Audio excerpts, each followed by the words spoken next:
Yeah, it's cool because it's probably the biggest real estate event in town that everyone throws in the industry, and so it's cool. Like you said, you get to run into everybody that you've seen around town or not seen at as different salesy. social media. Exactly. It's not as salesy. You're just out kind of hanging out. And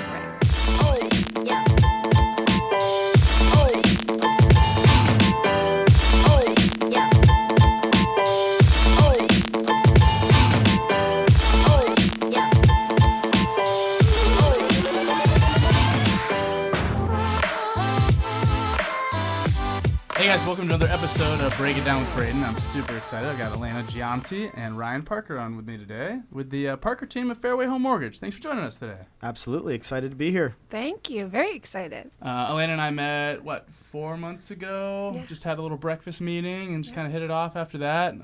Got her involved with our Agents Benefiting Children event, which you guys were a supporter of and a sponsor of. So extremely grateful for you guys to do that. And thank you for your sponsorship and for participating. Yeah, it was so much Absolutely. For everyone that doesn't know about that event, maybe tell everybody kind of what that entailed and kind of what your involvement was.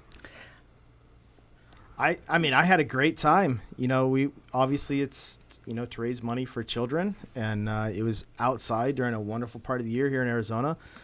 Clear and sunny. So we all got a little bit of sun and got to play a little basketball, a little football, a little cornhole. A lot of people are drinking. I don't drink. So, but yeah, it was a blast. It was a really great time. Love it. Got to peruse down in the dugouts a little bit, open some doors, check some stuff out. It was awesome. It's kind of fun to be on the field there and kind of feel what the players feel like on Absolutely. On a basis. Yeah, it's I kind of did not hit a home run. Yeah, no, it was a lot of fun. But, I mean, of course, it was an awesome charity. And shout out to 2030. They always put on really, really good events. But, no, it was just nice to network and get in front of new faces. I think for me, I meet so many people on Instagram, and I'm like, oh, I know you. I've seen you think before. I know you. So it was that side of it was nice to kind of meet some new people and face to face. Yeah, it's cool because it's probably the biggest real estate event in town that Yeah. everyone throws in the industry, and so it's cool. Like you said, you get to run into everybody that you've seen around town or Not seen at as different salesy. social Yeah, media. Yeah, it's not as exactly. salesy. You're just out kind of hanging out and getting to know everybody. So it's we'll pretty cool. definitely be in for next year, Yeah, I I think, love for that. sure. So I never realized how big the commercial side of that stuff was. It was pretty epic. Yeah, Both actually, sides. BFK has been going on for, I think, almost 20 years, and this coming year will actually be our 10th year for Agents Benefiting Children. So super excited. Jonah Joffe's going to be running that, and he's already kind of taking the lead and already setting up meetings and stuff. So it's going to be another record-setting year next year, and Exciting. big things to come. So yeah, excited to have you guys involved again, and really appreciate that. We'll be there. Well, tell everybody a little bit about yourselves, your background, how you got into the mortgage business, and how you got to here today. Wow, that's a lot. I was grew up in Phoenix, Arizona, and wasn't sure really what I was going to do with my life. Met a really nice guy by the name of Bill Damaris, and he got me into real estate a little bit, and really been watching my dad for many, many years, pound through the crazy mortgage market. And so he brought me to Dallas in 98. Spent eight years really learning the ropes, the mortgage industry. Yep. Hard time, good times, bad times, all of it. And then moved back to Arizona thinking I was going to hit that 2005, 2006 boom, and it all kind of exploded on me. So I had to really bulldoze through that environment and just, put my feelers out there, make sales calls, and just pound through that foreclosure and short sale era. And here we are, a bunch of years later with, a really big branch that's killing it and an amazing business development person. So we've just really grown the team to almost 200 million. Love and, we did 600 units as a whole team last year with the branch. And so it's growing. Yeah. And now here we are on another big change, right? Very cool. Yeah. Exciting. Yeah. Interesting times right now in the mortgage world, that's for sure. Great times. So how many do you have on the team? too many for one business. I'm getting outnumbered big time. I'm hiring a couple guys tomorrow too. Oh my gosh. I really haven't counted. 13. We're 13. Is it 13? I've been counting. I know it. 13. Yeah. Someone keeps you in line Yeah. over here. Hey, we just signed a new lease on a really cool spot, and we have 16 offices, and we're gonna have 8 to 10 other cubicles, so we got to fill it. Yeah. Yeah, well, Love it. Yeah. we're on our way. And Alaina, how about yourself? How'd you get involved? Honestly, it's kind of a bit of a journey. I'm honestly really fortunate that I have Ryan as a boss who kind of took a little leap of faith on me, but I've definitely grown into this position to like it a lot. But I actually have a background in acting, which I've told you about, so which I do more of a hobby now. But the transition from that is obviously either sales or something in that field. So this role has been great because I do really enjoy helping the agents, and I'm definitely a people person, and just nurturing our current relationship with our realtor partners, and just always trying to recruit new ones. And people think it's crazy to say, but we really don't work with every single agent. I mean, we're not trying to have 1,000 agents on our roster. We're trying to have genuine relationships with people that just have the same mindset and work ethic as us and work well together. So I've really enjoyed it, and I think it's kind of a nice landing spot for me, and being able to do podcasts and do some video and all that jazz. So it's been fun. Love it. Yeah, I know you've been big on video. Yeah. How's that kind of been? It's been great.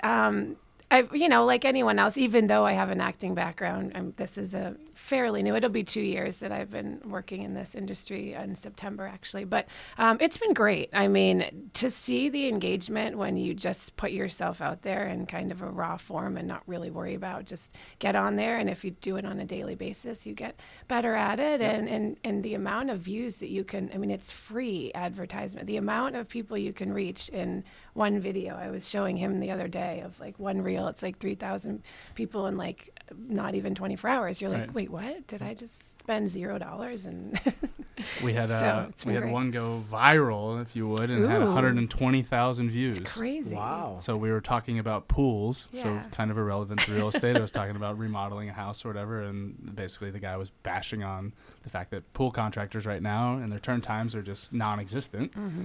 And it was funny how many pool people were commenting on the post, and I think that's why it kind of blew it up. But yeah, like you said, it's kind of wild. You just don't know, and different posts can create different content or different buzz around, and it's kind of cool. And I think the acting has also helped a bit in trying to coach those newer realtors, not even newer realtors, but just people that are so afraid to be on camera and just are not saying, what am I going to do? How am I going to market myself? How am I going to just start doing videos? You don't have to post them, but just start turn the camera around and do your little videos until you get a little bit more comfortable. But everyone hates themselves on camera, but you just got to get over it. I always say that. Ryan, obviously you've been through the trenches. You've seen kind of great markets, bad markets in 2008.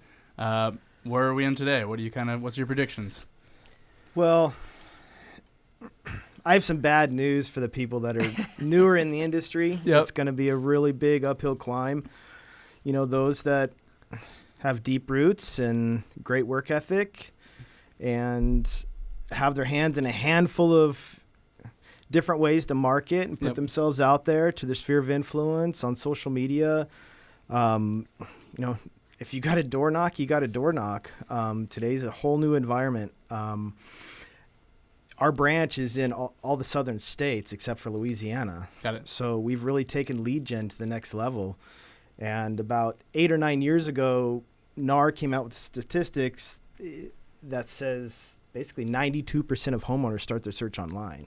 So you can know that's a lot higher in today's environment, right, than almost a decade ago. So we've really invested in our leads, in our systems. We're hiring people just like Alaina, who's never been in the business. So we want those people that are green. We want to bring them up. Yep. And, you look at her last 2 years with us, almost 2 years, she's doing amazing. So it's the same thing with a lot of our loan officers. We teach them from the bottom, bring them up to the top, show them how to do it. And as long as they follow what we need them to follow, they're going to be successful. And even in this market. So if you're stuck here in Arizona, it's very low, limited inventory. So you might have to diversify yourself in a few different ways if you want to keep the volume up. Yeah. So you are training some like junior LOs, junior LOAs kind of thing, and working them up into the pretty much systems? Brand new. Yeah. Okay. Pretty much. Get them licensed, pay for the license, get them licensed in Georgia, Florida, Alabama, Texas, New Mexico, Arizona, California. Just start sending leads down the funnel, teach them how to talk to people, and things just bloom. People that are stuck in their ways and are not used to change, they're going to have a real big challenge with this situation. Yeah. Homes are expensive, rates are rising, inventory's still low. Something else has to pop. Obviously, you've been doing this for a while. You could probably work at any mortgage company. I'm sure you're getting recruited probably daily, if not weekly. Why Fairway? That's a great question. It's really hard. It's really hard for people to realize the passion that people have for Fairway. It's Steve Jacobson, our CEO. He leads this organization with the most humility you could ever imagine. And he expects it to be a 10 out of 10 for you, for me, for her, for the buyer, for the home inspector, the appraiser. Everybody involved has got to be a 10 out of 10. Yep. So service is just at its highest standard and expected. I recently hired a gal in East Texas as an LOA. And she'd been in the broker world, the correspondent world for 20 plus years. She'd been the main person in the branch, and she was almost crying to me the other day on the phone about how happy she was and how amazing the people are at Fairway. So that's just a testament to, where we're at with Fairway. And even in the toughest times, the leaders, the executive team, John Tobias, a great friend of mine, they just know what they're doing. We're all very experienced, and we're just good at what we do. It's been impressive to see the culture that John's created in Fairway around the state, at least from what I've been able to see, because I obviously don't work outside of the state. But yeah, it's I have an amazing story with John. I was from day one. Well, let's hear it. Is it appropriate? A lot of it might not be. Sorry, John. I'll keep it short and brief. I don't want to go overboard, but John and I started at a competitor to Fairway together, pretty large name here in the Valley, and they just didn't have their stuff together. And John wanted more, I wanted more, and I think we all just started looking at options. And I don't remember how many people John vented, but when he met with Sarah Middleton and Steve Jacobson at Fairway, it was kind of like meant to be. And I was across the pond a little bit and was trying to figure out what I wanted to do, and I saw some of the moves he was making, so I made some phone calls, checked it out, and I had already interviewed with 16 different companies, flown to Salt Lake City, to Dallas, to Houston, all over the country, and it was just, I had to come to Fairway. And, I mean, from the beginning, I helped John turn on his computer at the previous company. I mean, we shared a wall. Rick Schnautz is his branch manager for 812 right now, and he was my processor at the time, and John was growing like a weed just right when he got there. And it was funny because he took my processor as his loan officer assistant, left me with a rookie processor. Nice. So, all those kind of stories happen. I mean, John and I, we had old school fasteners to make little booklets for agents and doing all kinds of old school stuff, dropping them off, leaving FedEx package at Fizbo's and doing crazy stuff. So we really started back in the trenches and had a good time partying back then too, but now I'm old. I love it. That's cool to hear kind of the backstory, because I know John and where he's at today, but I kind of didn't hear. He's a freak of nature. Where he's come from. He's a grinder, super professional, just incredibly passionate about everything he does. And he cares about the people. His brother Ben was an old 2030 guy, Yeah. so he actually ran ABC for us 2 years prior to myself running it. So he's Ben's a class act too, man. Dude, I know Ben really well. And I actually realized that was his. That's one of the events he's really been involved with for a long time too. That's one of the reasons I wanted to sponsor it. The other thing too is I was going to say I'm so fortunate with like the way the Fairway branches is worked. There's so many of them, but when I came on board, I was so fortunate to have. So we have all the business development managers, and we have a Fairway Southwest group, and the guidance that Haley Parker and her team, and I mean every other Wednesday we meet and we bounce ideas off each other, and it's just like because when I came on, it was COVID, and I'm like, how am I supposed to get out there and be like this new face of this new branch? I mean, this not new branch, but new person at this branch, and they were great. So it's like such a supportive, friendly, like friendly competition, but not really, because it's like there's just so much mutual respect for what everybody does, and it's really a really, really good group. So I've been blessed. How to have you kind of that. been going about your day to day? Kind of what does it look like for you? A lot. Yeah. Usually I meet with probably 8 to 10 agents a week, whether it's Zoom or in person, and just go over, online presence with them and see where they're at, help them with Google My Business, get that up. Usually I'm working with a lot of newer agents, but it's always continuous follow-up on the relationships they already had. Like this morning, I was sending out some podcasts that I had listened to, actually. That's, it's almost like I do a little side research for some of my realtors, too, that they're just kind of like in the trenches out there, and they're so I'll send them like some little podcasts or encouraging things. Keep them motivated. Yeah, I mean, I think they appreciate like just having someone that truly is a resource, but also just supporting someone. If they want to call me and bitch, go for it. I'm here for it. Yeah, cares. I'm like, I care. Yep. She does a lot more than just me with 8 or 10 agents a week. I mean, she's putting happy hours together. She's putting CE classes together. She's doing a lot. Dealing with all the 13 LOs. They wonder why I don't come in the office as much, and I shut the door. It's one thing. Do you have a second? No, I don't have a second. Are you doing like open houses or anything? Yeah, I pop home in on tours those. I and things do. like that? All the things. All the things. All the things. Out and about, right? Out and about. Her favorite thing to do each day is the expense account. Oh, and then do the expenses and pay for all these sun seats. I'm going, are you kidding me? I just did mine. That's a lot of fun, yes. That's really fun. Yes, it is. Yeah. So all the odd stuff, too, the odd jobs. Yep. Kind of a basic question, but if someone wanted to get qualified for a mortgage, what are the steps of that? Well, it depends on the consumer themselves. Yep. Being a loan officer, I would ask them if they would rather prefer to do something online or if they would like to do something more personal in person or perhaps over the phone, whatever works for them best. Yep. It's in the consumer's best interest to probably take the loan application right away so they don't start messing with credit, doing things they might not need to do. Yep. Or they shouldn't do before they really get professional advice. So, reach out to someone who just got a loan and come to the Parker team, parkerteamaz.com. And we've got 13 LOs that'll pick up the app. They'll give you 10 out of 10 service, and that's just how we do it. It's real quick. Yep. I mean, can have you pre-qualified in an hour these days. So what does that look like to get pre-qualified, though? So if someone like first-time home buyer, break it down for them. So we got to take an application to identify your entire makeup, and then we'll ask you for a needs list so we can look over your income, your assets, dive into the credit. If there's any adjustments that need to be made, we need to follow up and definitely point you in the right direction. Yep. If you're ready to go right now and you provide all the necessary documents your loan officer's requesting from you, you could be shopping inside a day really easy. So it's with technology and, we utilize a system called Blend right now.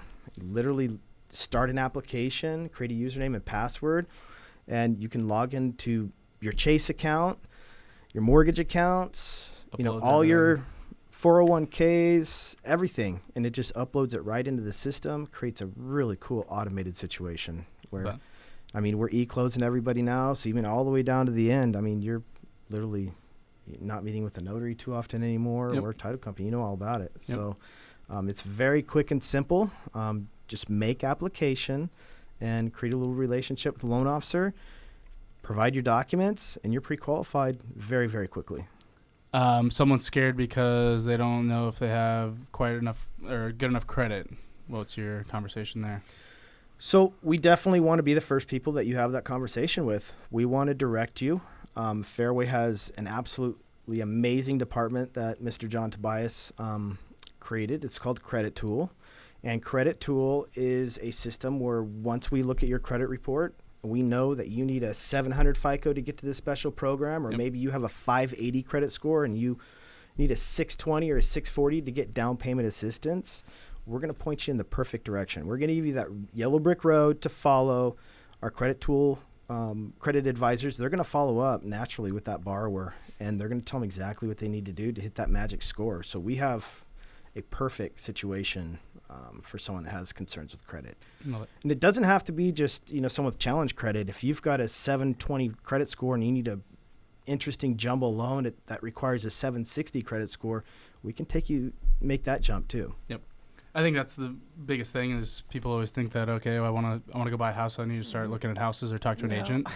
No, you need to talk to your lender. So talk to your lender first, figure out what your situation is, and figure out what you could qualify for. Get the pre-qualification letter, and sure. now If you're not paying cash, I mean, you want to talk to the lender first. Yep, absolutely. What about appraisals right now? Obviously, prices are kind of going through the roof, and there's a lot of questions of if this market can continue to stay the way it's going. Have you guys have any appraisal issues lately, or how those been going? I'm buying a house right now, and there you go. House is listed at $850. Yep. You know, it was bid up $126,000 above market list and appraised for $60 above list price. So appraisals really haven't been an issue in this market here in Arizona for us. There are some overzealous sellers that think they can get the money, end up with financing, and have some issues there. But it's not too many issues with appraisals lately. Now, take me to my Florida business. I know we're in Arizona. We can talk about some other stuff, but we're in Arizona. Yep. So obviously, property comes in a little under value. What happens with somebody that is getting a loan? What's kind of their circumstance at that point? So if you cannot go back to the seller and adjust your sales price to the appraised value, then you need to bring that cash to closing. That where the gap is between your appraised value and the purchase price you've agreed to buy the house from with the seller. So you'd have to bring that cash in, and then you'd also have to bring your down payment in, plus the cash difference. Perfect. Cool. Yeah. So as you said, kind of something to be wary of right now in this market is that's kind of where I've seen a lot of our cancels come through is that they're not necessarily hitting the number, and then they got to make up that difference, and then they only have saved up for their down payment, and so they don't have the extra to cover whatever that shortage is. You know, on our end, at our branch with our LOs, we're letting them know that your consumers are making contracts, and some of the agents are encouraging them to waive appraisal, waive inspection, make that hard earnest money as fast as possible. So we're definitely educating our loan officers that when they're in that situation and their consumer does not have the cash to bring to closing, we need to be very careful so we're not in the position that you just spoke about. Yep. Goals for 2022? What do we got on the horizon?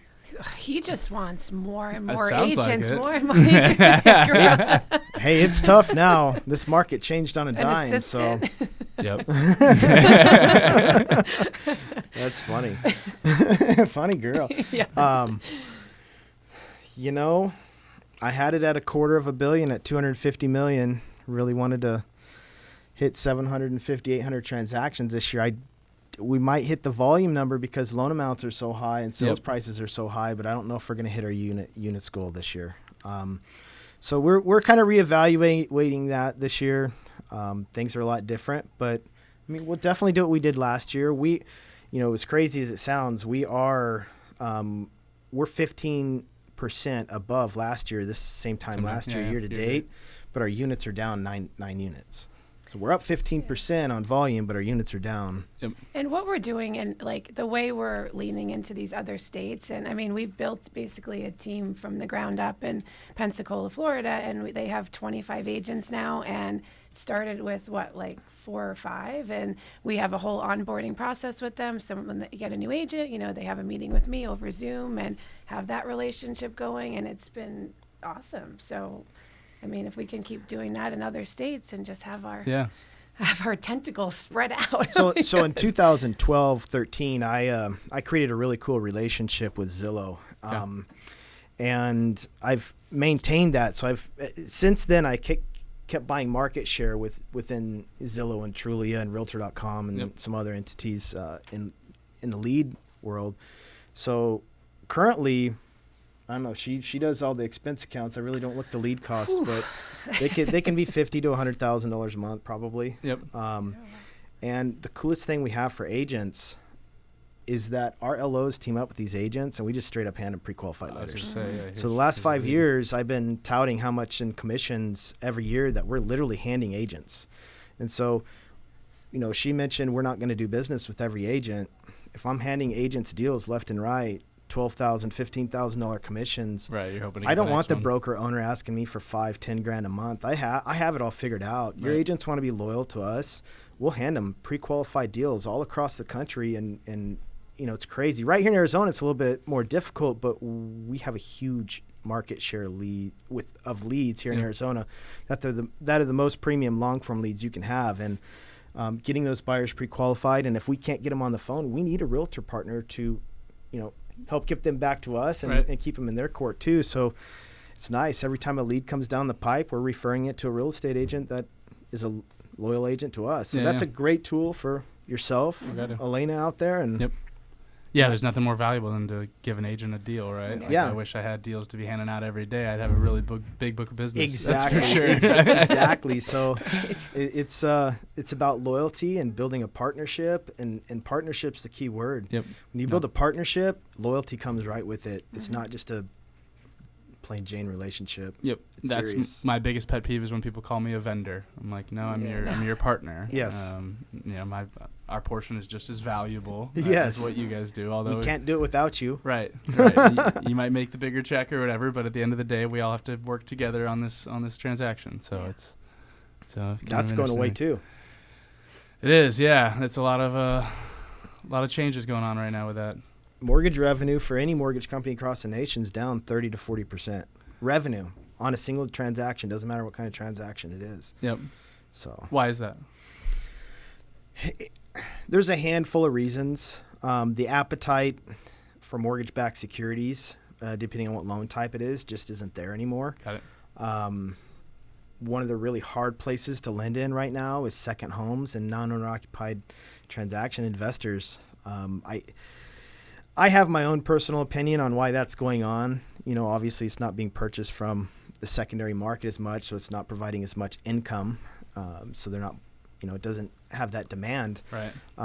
But a lot of people have done a lot of second homes and turned them into Airbnbs and so I think Fannie Mae, Freddie Mac over the course of handful of years has said, you know what, these are really kind of investment properties. They're not really second homes. So, this product's getting abused a little bit. So we're going to turn it up and make you pay for what it really is. So I think that's what's really going on. Which for me seems kind of like counterintuitive, because you would think, okay, if they're going to be renting it out, it's probably less likely for them to be defaulting on it because they got this extra stream of income coming through. But also I see they're like, okay, well, if they're going to be making all this money, maybe we should be making more money off the deals as well. It's risk-based pricing. Yep. If it's an investment property, it's the riskiest transaction out there. The next riskiest transaction is a condo cash out investment, right? Yep. So, it's a risky transaction in the investor world. If you look at Flagstaff or Munns Park as an example, 80% of the properties are Airbnb or VRBOs. Right. So you take that whole city and that concentration falls out one day. It's tough to think about.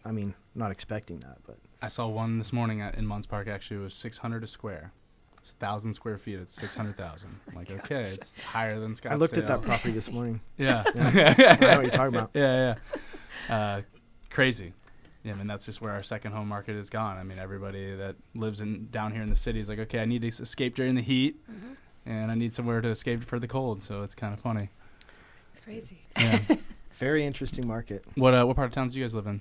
I'm in Arcadia, Biltmore areas. Love it. Carefree Highway in Central. Okay. I'm way north towards Cave Creek. Okay. And then you guys got LOs probably all over town then, I assume. You got 13 of them now? I try to keep them closer to the office. Okay.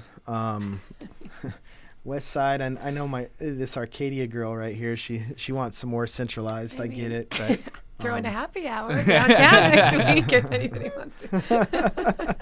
I like the more affordable markets right now because it's about units. It's not about doing one deal. It's about doing a lot of deals. Yep. And I just feel like, west of the I-17, it's more affordable housing. It's easier buyers to contact and to work with. And over here, there's a lot of loan officers, a lot of title companies, and there's a lot of real estate agents that want those big dollars. And yep. Yeah, everyone's competing over the luxury stuff, that's for sure. Yeah. We do have one LO in Flagstaff, though. Oh, yeah? So, yeah, we have Prescott. Yeah, Prescott. Prescott. Oh, yeah, and then Prescott, too. I always forget that.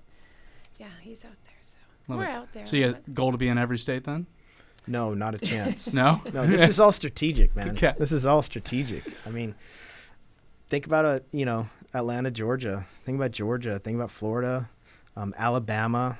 Louisiana's kind of a pain, so we're not going there. But Florida's Texas is a huge state, and you got New Mexico, Arizona. Is it primarily off the lead flow coming from Zillow that they're kind of recommending you to go to these No. places? When people have to shovel snow and deal with weather Yep. and do all kinds of crazy stuff, we all know that, most markets that pop with the highest volume are typically sunshine states. Yep. So those are all the sunshine states, according to me. And I know people are always willing to buy houses 12 months out of the year. So why am I going to go to a state that's only going to let me be productive Yep. for 3 or 4 or 5 months out of the year when I got to commit to lead purchases for 6 months and 12-month increments? So Yep. it worked out absolutely perfect, and we're jamming. Very well put. I think that's kind of what social media has done for our era is a lot of people to realize, okay, I don't have to settle for living in this shitty weather. Absolutely. And look at how much fun everyone else is having in Arizona while they're all golfing and Right. we're sitting there. Well, she's sitting here putting relationships together in, Georgia, Florida, New Orleans. Yep. Texas. Yeah, All over all the over. place. Yeah. Love it. Pensacola. Yeah. Mm-hmm. Well, big things on the horizon for you guys. I'm excited for you guys. For everyone that wants to get hold of you guys, how can they do that? Go ahead. Call me personally, Yeah. 623-340-0344. Cool. Whether you're a loan officer, real estate agent, wanting to partner, you can always reach us at parkerteamaz.com as well. Awesome. And Alaina? My Instagram would be lovely. Right. Alaina, ALAINA _ Fairway Arrowhead. Fairway Arrowhead. Or also call me, text me, 781-572-4860. Awesome. Thank you guys so much again for coming on, and stay tuned for another episode of Break It Down with Braydon, and see you guys soon. Thank you. Thank you.